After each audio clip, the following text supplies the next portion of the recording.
Polres Oki nerapkan restoratif justice atau RJ terhadap kasus pembuangan bayi jeruk kardus. RJ dilakukan berdasarkan keputusan bersama kedua belah pihak sama keluarga. Polres Oki nerapkan restoratif justice atau RJ terhadap kasus pembuangan bayi jeruk kardus. Kasat Reskrim Polres Oki, AKP Iman Faluki Fahri jelaskan, restoratif justice berdasarkan kesepakatan pihak keluarga korban, yang mana keputusan ini juga karena alasan kemanusiaan serta kondisi ekonomi keluarga korban dengan masa depan anaknya. Korban menceritakan hal tersebut kepada kedua orang tua, lalu dengan kesepakatan mereka akhirnya bayi tersebut diletakkan di depan rumah warga oleh ayah korban.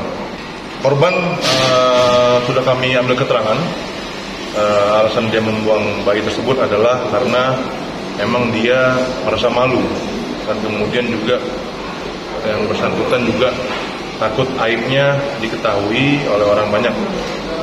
Oleh karena itu maka dia mengambil keputusan untuk membuang bayi tersebut.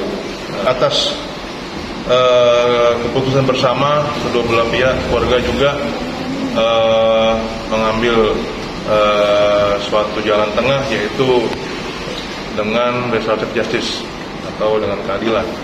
Jadi memang ini terlapornya adalah ayah korban sendiri karena memang ayah korban yang membuang bayi tersebut. Kemudian atas dasar itu kami sudah bertemu dengan keluarga besar, dengan yang dituakan juga di desa yang bersangkutan, bahwa kami sudah sepakat akhirnya memang perkara ini diselesaikan secara kekeluargaan, yaitu dengan restoratif justice. Pihak kepolisian juga sudah melakukan pengecekan kesehatan terhadap bayi lanang tersebut, yang berdasarkan informasi terakhir aman bayi sudah diadopsi oleh keluarga dari Bandar Lampung.